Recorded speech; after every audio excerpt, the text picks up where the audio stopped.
This is one of 3 trailers, okay, that this church is taking to Moore, Oklahoma, starting tomorrow. And look how big it is, folks. Told by Tony, one of the pastors here, 12 feet by 6 feet wide, so pretty big. And a lot of recent success. What their first playoff victory for the series-wise, guys, in 11 years was this year, just past, just a couple of weeks or a couple of days ago against Rapid City. Hey, Julie, boy, I'm right in the thick of it right now. I just got a State Farm bag from some of the lovely workers who are right off to my right here. Thank you very much for that. We've got vendors all over the place right now, if you will, here. 150 different cars, maybe closer to 200, so a lot of different cars here at the River Center right now.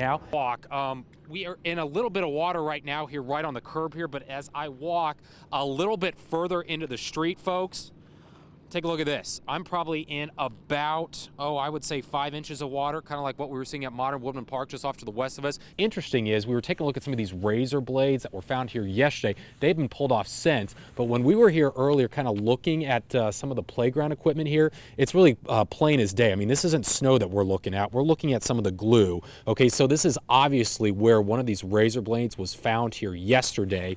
Jackie, if we can pan around here, you might be able to see some of this smoke that literally here, even at 6 o'clock, folks, still coming out of this foundry. And then off to the right, there are even some firefighters still fighting this with a hose. Out, Jim and Julie and James. I'm going to try and do a background. Should I do a backhand, Drew?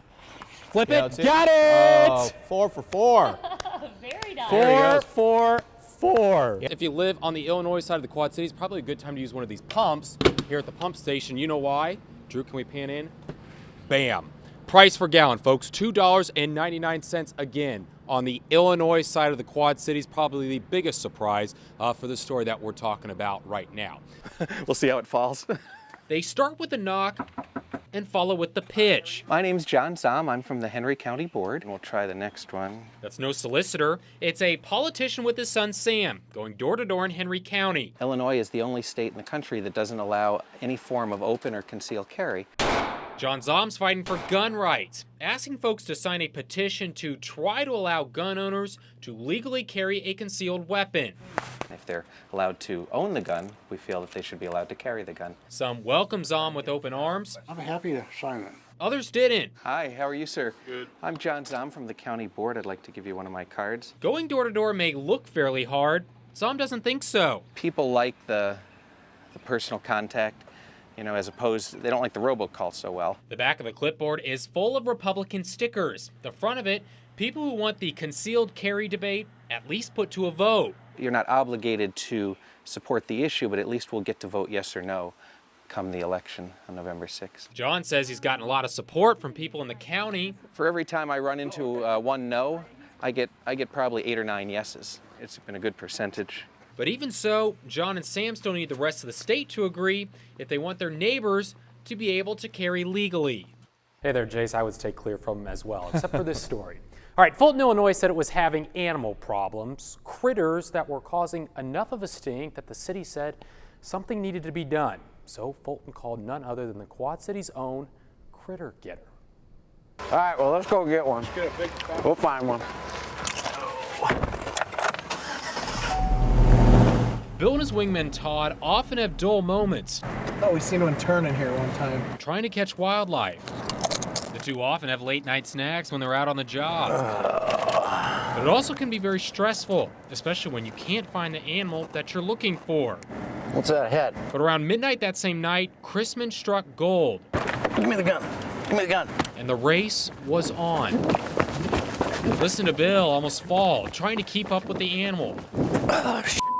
But once Bill gets it up against a building, the animal makes its first appearance. A skunk that is trying to get away.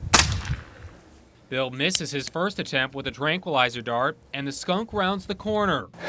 Todd, get me another dart. But once it goes under this cooler, He's right behind the garbage can. Chrisman has it trapped. We want to keep him here. Don't let him sneak out. One of you guys stand here, one stand on the other side until I get this other dart. Okay. But as Todd goes out to get another dart, the skunk comes into sight again. Oh, he's coming out, he's coming out. He's back under. Just ask our photographer, Anthony Panacucci. He's back out again. Walking right at me. And after the skunk moved into hole number 2, Chrisman fires again, and this time, he hits. The skunk walks dazed for the next half minute, and then he finally falls asleep under the exact same cooler. You kidding me? 2 hours in the making, and Chrisman finally gets his man. Here we go. There's the culprit. The dart just stuns the skunk, so he can't get away, and even at that point, he can still spray. Bill, you have a live skunk in your hand. Yeah. Yeah.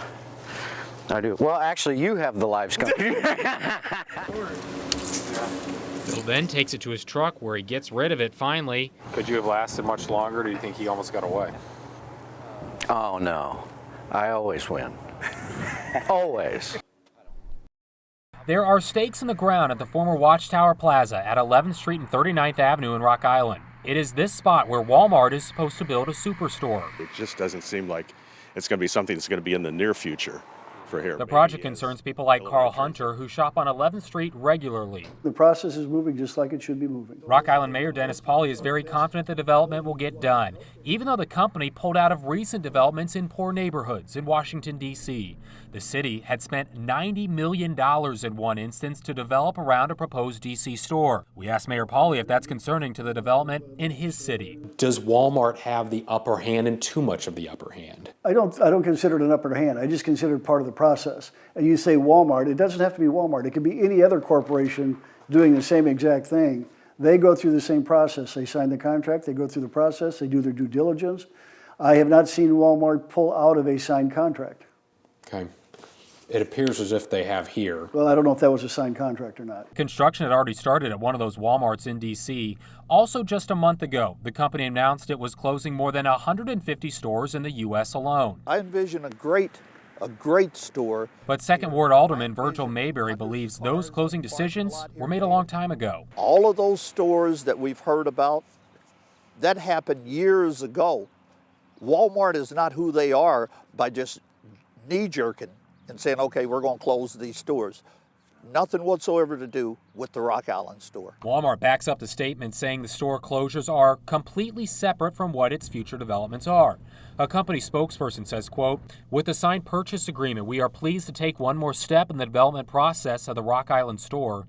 As with any multi-million-dollar capital investment, there are many moving parts, and we have not yet developed a construction schedule." City officials say they're talking daily with company representatives, but it rejected a Freedom of Information request made by WQAD News 8 because it involved a real estate purchase. Mayberry says working in secrecy is normal in situations like this. That's why you have executive sessions and closed sessions, land acquisition, okay?